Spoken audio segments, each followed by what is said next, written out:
I just want to jump right into it because I feel like we could probably talk about this topic for the entire day. There's so much happening. But before we, go around and have everyone answer some of the questions, Jeff, I want to start with you. I want to just have you set the table for us on what the SCOTUS decision was last year, what it meant for corporate America, and just a little bit of what you're seeing from a legal perspective. I just think that legal background will help ground our conversation this morning. Sure. So SCOTUS is the Supreme Court of the United States. The decision that Deepa was referring to was the decision from June of 2023, where the Supreme Court held that Harvard and the University of North Carolina's use of race in the admissions process violated both federal law that prohibits discrimination based on race from recipients of federal funding, and the Equal Protection Clause, which prohibit, in the case of University of North Carolina, prohibits states from discriminating. I guess I want to say I described it so narrowly that way because it was on its face a narrow decision. It applies to the use of race in college admissions.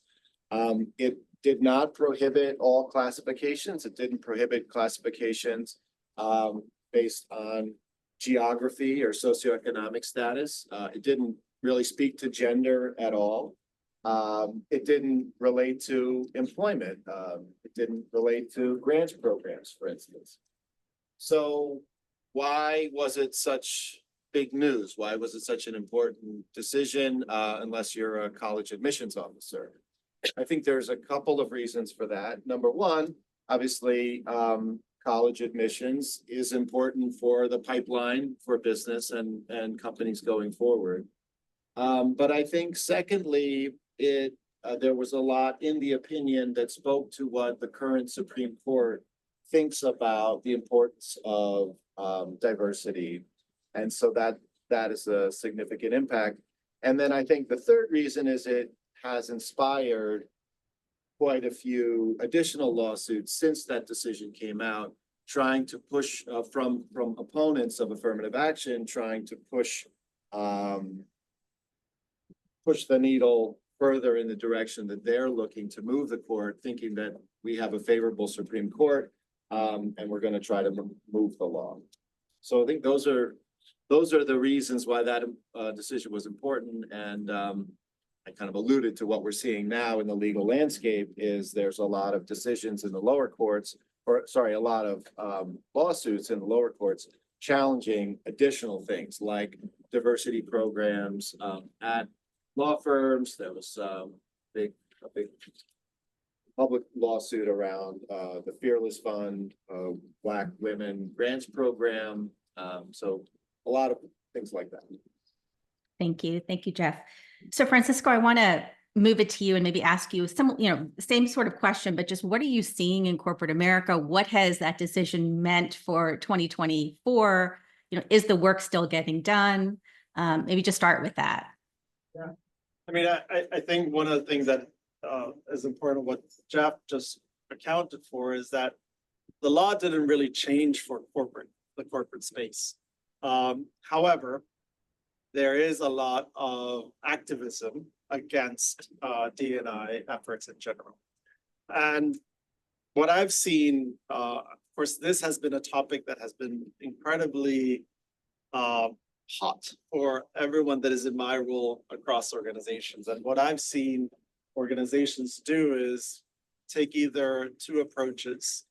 If their D&I efforts were, I'm going to call them superficial, then they took step backs and they reduced their D&I teams.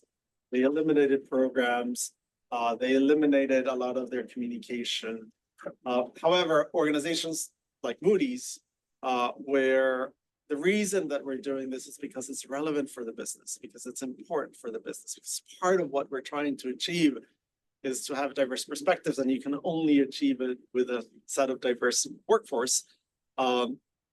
Then we didn't take a step back. We might have modified a little bit the language that we use, because the last thing that you want to do is get caught in one of those activism efforts. But our stand has not changed. Our position has not changed.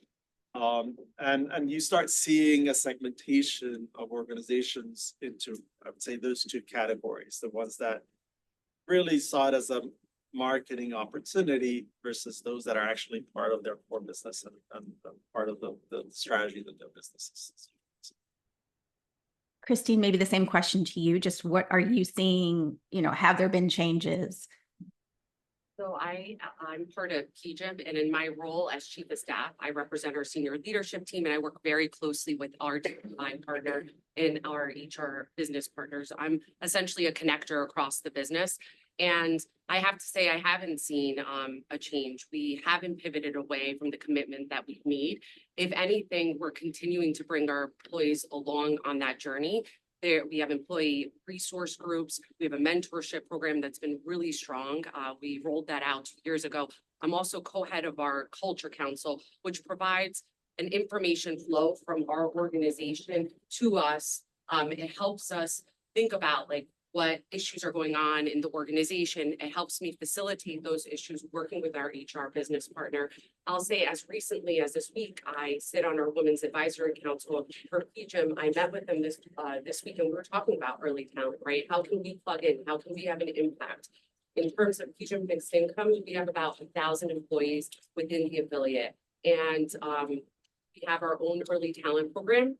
And we're seeing great success in that program. We're getting to universities earlier, and we're adjusting our programming to ensure that our brand and our awareness are out there. I also think just personally, the ecosystem of support that's needed is essential in an organization. So for me, it might not be necessarily going to my manager, but it's going to several mentors or sponsors. I'm also part of an employee resource group that it has been super beneficial in getting feedback, but then also asking the reverse mentoring.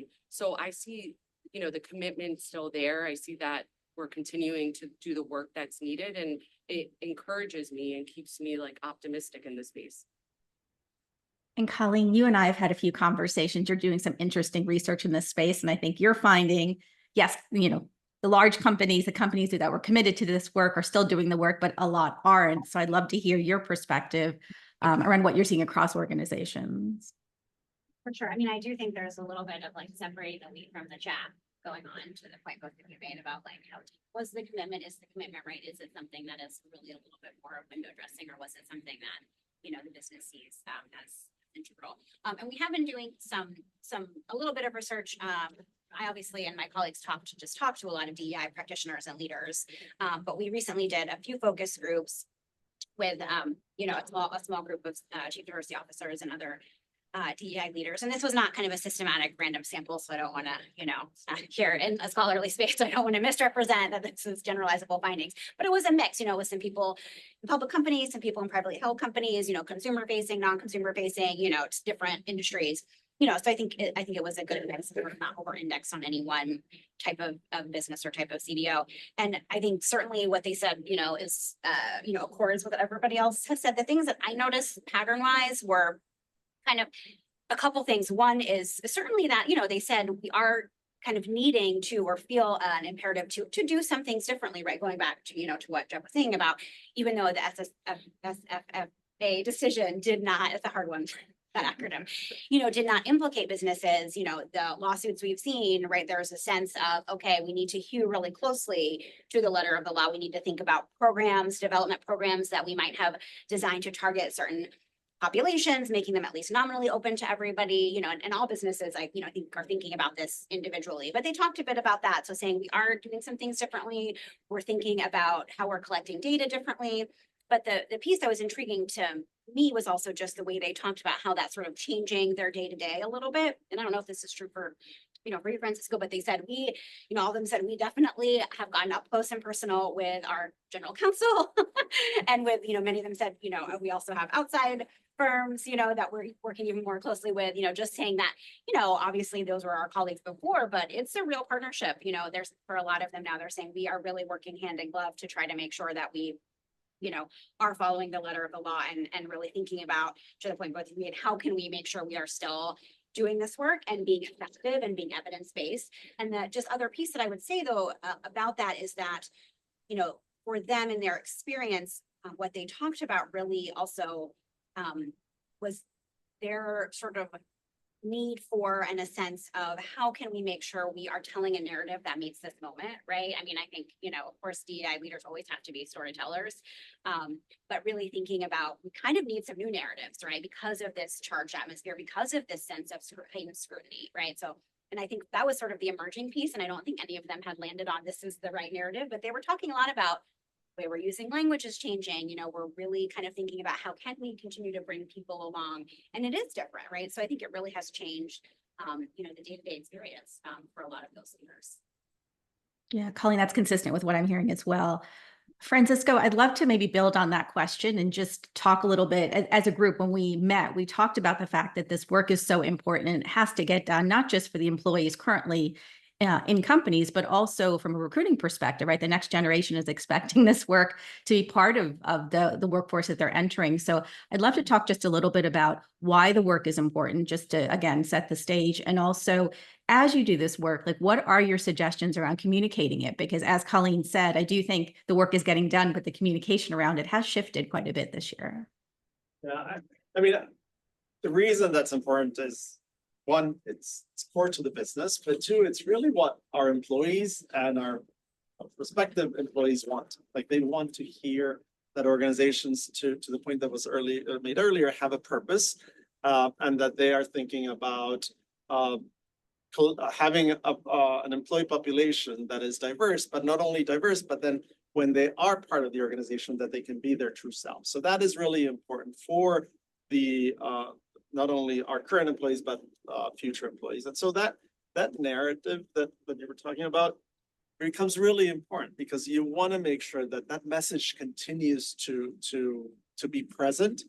What we've been doing, and we created what we call the Stand for Inclusion campaign. And we actually created a campaign that was very purposeful to make sure that our voice was not diminished, but actually our voice was positioned in that new story that we wanted to tell, or that story that was compelling to our employees and compelling to those candidates. And what we did, we actually wanted to make sure that as we told that story, we were broadening our definition of diversity. And we actually did a series of interviews to leaders, both from the business sides, but also from our BRGs, and asked them to tell us, what is diversity for you? And it was a very interesting exercise, because on the one side, for some people, it's very easy or natural to describe what makes them bring a diverse perspective. And from others, it was a little bit more challenging. But once you start asking them, there's always something that they can bring from a diverse perspective. So the fact that you might be if you're a white male man, doesn't mean that you don't have a diverse perspective based on where you grew up, or maybe you have children with a certain disability, or maybe you had parents that have a certain disability, or maybe you actually grew up in one part of the world and now you're living in another part of the world. All those things bring diverse perspectives, and we created a little bit of that narrative to bring it into reality, into a campaign. And we use that campaign both internally, but we are also using it externally as that messaging mechanism to say every perspective is welcome and please. Colleen, was there anything else you found in the research that also speaks to kind of the narrative building and just any specific advice around the communication strategies? Because it is hard to communicate this work, even if it is getting done. I mean, I think we heard, you know, similar things to sort of what I was talking about. Definitely, we heard them say, we are feeling this imperative to make sure that all of our employees feel a part of this sort of shared commitment to a diverse, equitable, inclusive workforce, right? So that people who are in a majority group sort of don't feel like I have no place in this, right? Which is not to say, I mean, I think it's tricky, right? Because it's not to say they want to paper over, you know, the actual disadvantages and disparities that exist, right? And that we're trying to address. So it's, you know, I think there's a lot of finesse, but I think definitely all of them said something similar, like we're trying to make sure we're telling a story that everybody feels a part of, right? And you may play a different role, you know, you may be in certain, you know, to your point, in certain settings or contexts, you're in the majority group, but then you, even though you may have really salient identity characteristics that generally are in the majority, in one setting, you may feel in the minority, right? Based on your socioeconomic background, any number of things. So I think that is a big piece of it. for sure. But I think, you know, again, the challenges and, you know, I think a lot of them are very similarly thinking about, okay, we actually need to really be out front about this. Like we need a campaign. We need to have some really sharp language, right? That senior leadership is communicating with. This has to be something that we lean into because there's so much noise, right? Both just in terms of people are trying to get their jobs done, first of all, right? But then also there's so much noise, right? Kind of in the public discourse and in the media about these topics. So how can we as the company have a really clear voice on this and sort of demonstrate like, this is what our commitment is. This is how we talk about it. These are what the values are and cut through some of that chaos and some of that noise. So I admire those of you who are out there trying to do that. It's easy for me to talk about in the abstract and just say, please go do this, right? But actually doing that, I think is quite tough. Yeah, I agree with that, Colleen, because what I'm seeing a lot is also if the work is getting done, it's not always being communicated as openly as it used to be, right? So I think work is still getting done, but how we talk about it has really shifted.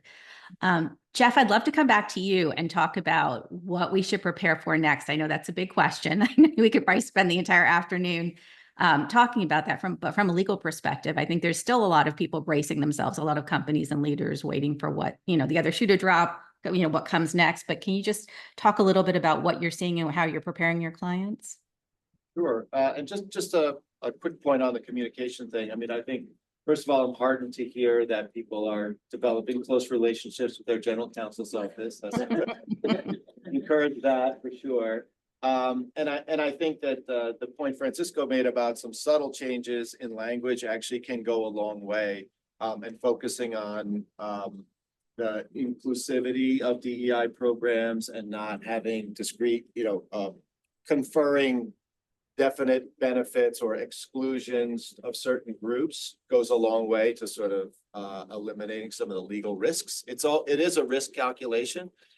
So getting kind of to the question I was asked in terms of looking forward, it's a very uncertain landscape right now, legally speaking. A lot of these cases, that challenges that are being brought are in the early stages. The courts, the lower courts are reading the tea leaves of what they think the Supreme Court's going to say, because the Supreme Court decision was very narrow, as I said. So they're trying to just predict where the court might go. And so I think what we're going to see, those cases are going to progress. Actually, a lot of defendants in those cases are settling, which gives you some indication of how they're reading the tea leaves, that, you know, in terms of their programs. But I do think they're going to be, I mean, a lot of companies are holding their ground on some of the, as I said, the more inclusive programs. You know, certainly employee support group programs, recruitment efforts. Those are really quite far afield from anything that the Supreme Court said in the SFFA decision. And I don't see any companies walking back on those in the face of legal challenges. They may, some of them, as Francisco mentioned, are kind of abandoning them if they weren't really committed in the first place in the face of public pressure and campaigns from people like Robbie Starbuck and some of the activists. But I think the companies that are really committed to DEI efforts are certainly holding a line with respect to some of these non-exclusive things. And I think we can continue to see that until courts tell them, no, those programs are illegal. And I hesitate to make legal predictions, but based on the SFFA decision, I don't see anything in that would suggest that those types of programs of targeted recruitment and support are at legal risk at this point. And Jeff, I didn't list this as a question, but just to get really specific, if I can ask you, what are you seeing on the gender front? Because that is kind of how the panel is defined. What does this mean for women's advancement programs specifically?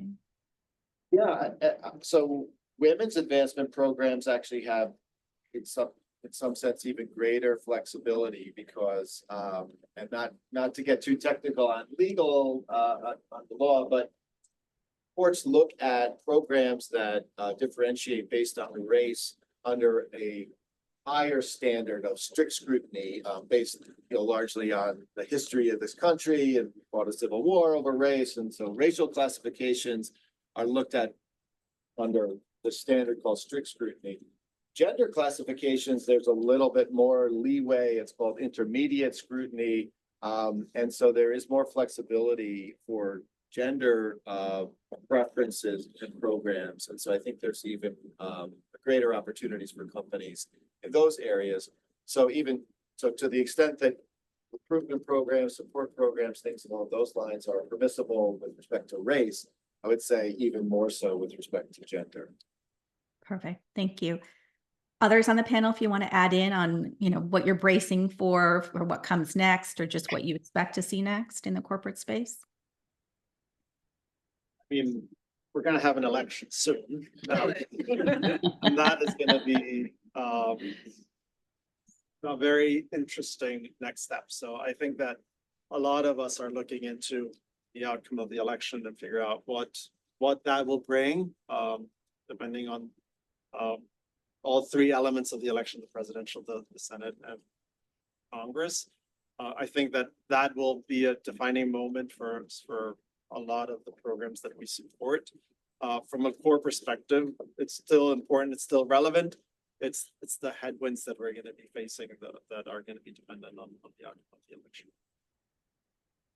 I would add something that's maybe a little bit more hopeful, not that even just to try to well, this is something I've been thinking about a lot. And of course, no one knows the future. I keep asking ChatGPT to tell me the future, but I think maybe I'm using it wrong. You don't have to think about whether Right, now I'm realizing maybe after listening to Carolee, I need to be a little bit more thoughtful about it. But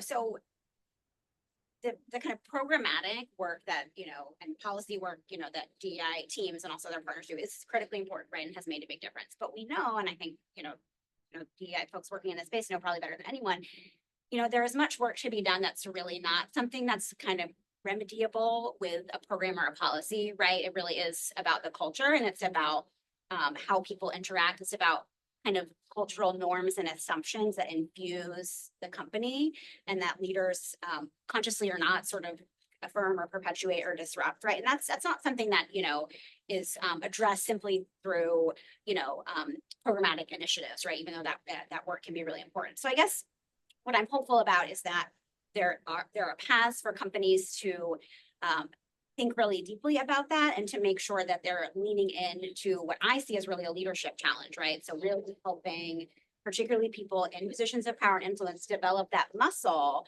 right, to be courageous and connect and question some of their own assumptions and think about, this is the way we always do things, but maybe it shouldn't be, right? Because maybe it is affecting people kind of differentially. So just kind of trying to be hopeful about some space that is at the level of kind of subtlety and behavior and norms. That's not something really that comes under the purview of a program or a policy that can become, legislated or, challenged in court. That makes sense. So that's kind of what I'm holding on to. I was just going to make a comment too. It really resonates with me because at PGIM, we focus on our culture quite a bit, and we talk about it really being the DNA of the organization. And in terms of our culture, we have a culture council, we have different ways to get information to senior leadership, and that culture council sits right in the center of that. But something that I recently, from a programming perspective that's inclusive of all, and it links back to what you were talking about, is a program that we're going through now, which is called Inclusive Leadership. And it talks about being curious and connecting, but the part that really resonated with me is a part of like belonging. And feeling like I have a voice and that my team has a voice and that we can share that with one another, because then you find purpose in what you're doing and purpose in the connections that you're making across the organization. So again, that's something we rolled that out almost a year and a half ago, the first module. We're going through the second module on a weekly basis. We're having these conversations, and it's interesting to get the perspectives across from my team. I think that there's also some policies internally that you can look into to make the organization more welcoming for everyone, but ultimately that have a bigger impact on a particular gender and a particular ethnicity. So in our case, we've looked at, for example, our workplace flexibility, and we call it purpose first. And in essence, what we are promoting within our organization is saying, you come to the office when you have a purposeful connection in the office. So we don't mandate a particular number of days. we don't mandate a corporate-wide approach, but we actually say, you come when you actually need to, because there's nothing more frustrating than coming to the office than being in Zoom only, right? So if you have a purpose, come, and as a team, you can set that up as the rules that you use for purposefulness. Now, that is applied regardless of gender, regardless of race, but some groups of the organization just benefit more from it, from that flexibility. Another example that we created was, we created a policy that you can work from anywhere around the world for 3 weeks, as long as you have work permits to do that. But that also creates a flexibility for example, myself. My parents are not in the US, so it's really good for me to take the kids and be with the kids for a longer term with the parents, with my parents, with their grandparents, and I can work from there. I don't have to take 2 weeks of vacation to be with my parents. So that also helps that flexibility. And then we just launched a global parental leave policy that gives the same benefit for both genders. And that the underlying assumption is that we're not expecting the burden of childbearing to be felt by one gender versus the other. And we are leveling the playing field of, if you take a break from a career to have children, that you can actually be a little bit more distributed in the gender side. So those are examples of policies that organizations can take that don't really have a risk because they are eligible for everyone, but that we know that create an environment that is more welcoming for certain subgroups of the organization. Yeah, and maybe to ask everyone to build on that, because I think the big underlying question for this panel is really, what do we do next, right? The recent McKinsey report that came out suggested that we are for certain groups of women almost 50 years to get away from getting to parity. And so there's a lot of work still to be done in women's advancement in the workplace. And so to build on that question, just for the others, what are the things you'd like to see, or what are the things that need to happen to actually advance women in the workplace? What are some specific, I think, Francisco, those were wonderful suggestions. Are there other ones that you're seeing, other ones that we can point to and share as examples? Speak to some of our talent review process. So we do it twice a year, and in that session, I meet with my manager and then multiple other managers, and we talk about the talent in our group. We not only talk about their trajectory up, but also laterally, and we think about different opportunities that may exist for those individuals. And I think a part of what our CEO has been great about really reinforcing at town halls and through communication is that, everyone has the right to ask about promotion. Upward mobility is something that should be a conversation that you're having with your manager. Your manager shouldn't be surprised when you're bringing up the discussion about like what's next and how do I continue to move up. And to me, that's just encouraging that it's starting at the top and then it's like disseminating across the organization, because I think it's important through those conversations, you learn about what does your employee want to do next, even if it isn't part of your team, and how can we like further help that individual, whether it's a gap in specific skills or introducing them to different parts of the organization. So that's a smaller way, but a way that I've felt that I've been able to really think about our talent across the organization. I mean, for me, you have to be purposeful. Like you have to have it as an objective. And so within our areas of focus within the inclusion space, the growth and success of women is one of the areas of strategy. And we make it purposeful and we put efforts and money behind it. And we just partnered with CWIB. We worked with Colleen and with Lisa to actually do a study of saying, what is happening within our organization? Because it's very easy when we start having these discussions, they're like, oh, we see a drop in representation in that mid-level career that we were just talking, like, what is it? So easy to fall into, well, it's because at that stage, women have children, or well, it's because there's less, and I don't believe this, but it's a narrative that happens, like there's less ambition, right? And so some of those narratives are easy to kind of just throw out the table, and then it's a very easy, and I would say a little bit lazy approach of saying, yeah, that is the reason why we have that. And what we actually worked with Lisa and Colleen was to actually say, "Well, let's look at our data and look into what is it within our organizational structure or within our processes that is creating that, and how can we do things differently so that we can be more successful at reaching a gender balance across the entity." And really, the outcome was not either of those factors that I just mentioned that were fairly discussed, but without data, you can't really come to an actual conclusion of what is it that you need to change, what is it that you need to provide from a support perspective or from a policy perspective to make a difference. And so the work that we did with CWIB was incredibly useful for us to identify what tweaks we need to make sure that we're more successful at them reaching it. I would just, the thing that I would want to add, which I think is just kind of like a compliment to what you guys were talking about, that I would want to say and what I would want to see happen is kind of bringing it back to leadership, which, you know, is kind of what I end up talking about. HBS, we like to talk about ourselves as the, you know, institution that trains leaders to make a difference in the world. You know, and I like informally spoken to and then formally interviewed tons of senior executives, both men and women. And, you know, I'm sure it'll be no surprise to anybody in this room, virtually all of the women that, especially those that I formally interviewed and kind of gone through like a career history with, you know, have a story about a male mentor and sponsor, right, who opened doors for them, right? So you're nodding right, the other nods, right?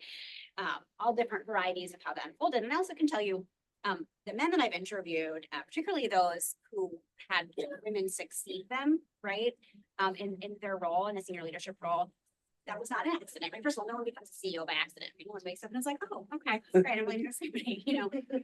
But the male leaders I've spoken to really talked about being very intentional in cultivating, you know, successors who were women. So all that's to say, you know, what I always try to talk about in some of these settings is, you know, just how important and impactful it is for men who are in these senior roles to be thinking about that and really proactively looking for, and also telling their reports, you know, who are mostly men. Again, if you're thinking about the hierarchy of an organization, right, you're going to see more and more men the higher you go, but saying this is actually part of your job, right, is to be thinking about, are there women at that mid-career level, right, who have the potential? Let's make sure they're getting the support they need, both through kind of the kinds of things you all are talking about in terms of like what the organization is doing for talent development and career progression, but also like what's your role, right, in those conversations when those women are not in the room, right, and saying, let's say, in bringing up their name, right, and sort of channeling opportunities with them. So just really that proactive role that you know, people who are disproportionately men who are in positions of power and leadership can take to bring up that next generation. So I would just offer that too, to like bring back, you know, those of you, you know, men in the room and those of you who have the ear of male leaders to say, this is really important and it's a real difference you can make on an individual level, like in addition to the, you know, your leadership in terms of supporting your DEI function, et cetera, there is like a real role you can play individually in capacitating that pipeline. And I think sometimes, you know, we forget that we're busy and men sometimes are worried about like, how do I do that? You know, but it's to say like, this is important and it's something that you can do, and you have the support of people like Francisco, right? If you need, you know, to have a conversation about like, just give me some tools for how to do this, right? So that's kind of the thing at a leadership level I want to emphasize. And I think it's particularly important for that mid-level career spectrum, because organizations tend to actually be quite purposeful at the senior succession planning level. Yep. There's a lot more kind of thoughtfulness at that level. As you go further down the organization, which then becomes the pipeline to that senior succession planning, there's maybe a little bit less focus. And it's also a broader set of people that you need to influence with senior leaders, right? So you do need to, again, back to the purposefulness, be very conscious of what they're trying to achieve and how do you bring that into the culture and to the processes of the organization. Yeah, I think there's such an emphasis to what you're all talking about, which is there are formal things you can do, but the culture, the small interactions, the tone that you set, and just how you make people feel like they belong are such an important part of this equation that we don't often talk about enough. I want to shift us a little bit because we're getting to the end of the panel, and I want to just ask for people that are sitting in the HR seats, for people that are sitting in the D&I leader seats, it's been a tough, few years, but especially a tough year, as I think there's been, again, a lot of bracing around what does this mean for our D&I programs? What does this mean for our gender programs? So I'd love to just hear, what's your advice to leaders who are sitting in the seat right now? And I leave that open to anybody. I'll take the advice. I was just going to say, I mean, I'm motivated by what you're sharing right now, right? And I would say partnership and connection are key. I work day in and out, like every day with our HR business partner. I help in terms of encouraging and amplifying the message, but also I work with them to help them get to the SLT or senior leadership, and beyond that, to your point, that layer below. So I would say partnership is very important. Being part of discussion. So like that council that I brought up earlier, the culture council, we have our DEI partner there and our HR partner. Our employee resource groups also partner really well with HR and DEI. They have a quarterly meeting with the CEO where they talk about, like, they give feedback. And again, our HR partner is there, our DEI partner is there, and they're able to take that feedback, and then we can have discussion post. So I would hope it's a message of encouragement, because I think you have a ton of value to add.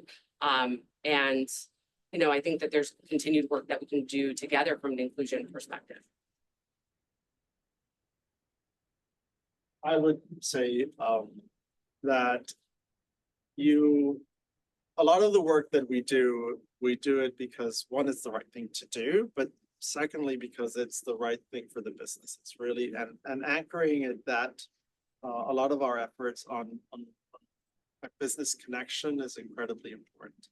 When things get tough, if all you're relying is, I'm passionate about it, it's the right thing to do, it's a lot easier to have another narrative that breaks that down. It's a lot more difficult if you have, it's part of who we are, so there's the element, but it's also part of why we're doing this, is there's a business rationale behind it. And it sounds a little bit cold, but at the end of the day, we are for-profit businesses, and we need to deliver to our shareholders. And if our shareholders think that this is part of what makes us strong as an organization, it's a little bit more easy to defend it, or you have more basis to defend it. And then on the other side, from a personal side, it's more, there's a lot of times that you're fighting and kind of rowing against the current, but then you go to events, especially with your employees, you see the impact that those events have on your employees, and just re-energizes you in a way that is incredibly important. So if you are engaged through your BRGs, continue doing that. If you're not engaged, please be engaged, because it's an incredible opportunity for building community and building network and bringing that culture of the organization to life, which is a lot of work. So I'd love to close us out and have each of you answer this question. And Jeff, I'm going to ask the lawyer to go first. And this is maybe an odd question, but just I'd love to leave with just some optimism. So what do you look forward to? What are you hopeful for around these topics as we enter 2025? Just what gives you hope? Yeah, I think, well, to bring it back to the Supreme Court decision, we're just seeing now some of the results in the admissions. This admission cycle, the students who are being admitted now is the first class that came through with under this Supreme Court decision. And I think what we're seeing is some universities were able to actually maintain the comparable levels of diversity even without using race as an explicit factor in their admissions process.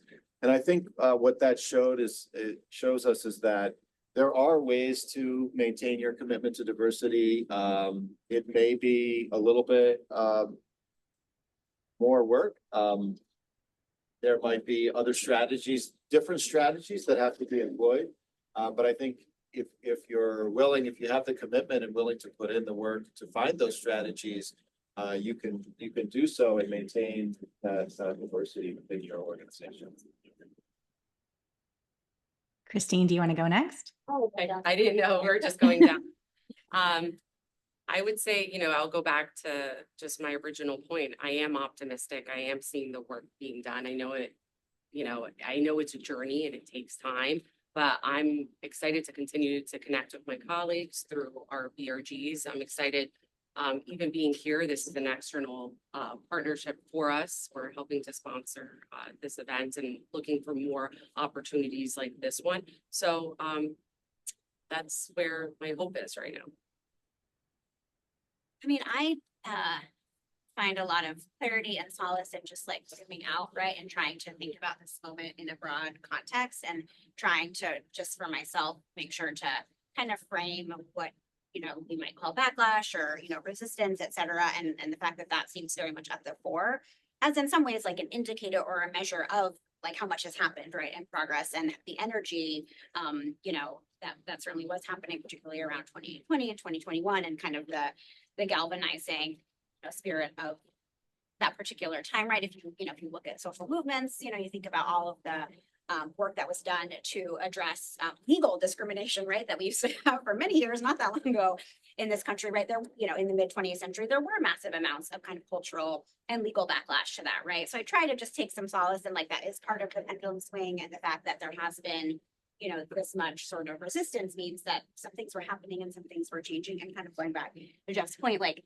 the work is still going to get done, is happening. And, colleges and universities, including my own, are looking for ways to say, okay, how can we make sure that we maintain this commitment, that we do see the racial diversity that we want in our classes in this new legal regime, right? And we have to be creative, but that's going to continue. And so just trying to remember that this is a particular moment in time that's part of a long trajectory for what, all of us, I'm sure in this room are working toward, which is progress, which is not inevitable. It's not just going to happen, but there are a lot of people working on it. And even though it still can be a little bit of a step forward, step back, just sort of remembering that work is still happening. We are pushing things forward, even if sometimes, there's a bit of a moment of anxiety.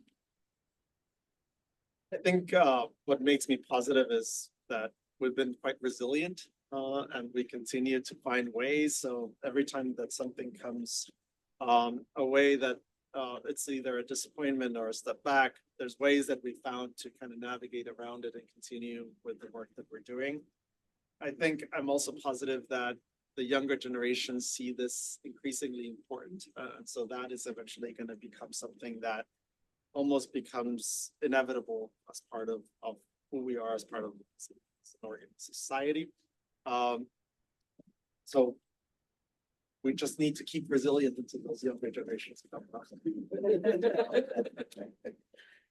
Thank you all. I think there was a lot of wisdom imparted in the room today, and just such a reminder of the importance of this work, and that we are all maybe feeling like we're working in silos, but there's so much work being done across the country, across the world on these topics, and we have to work together if we really want to advance women. So thank you.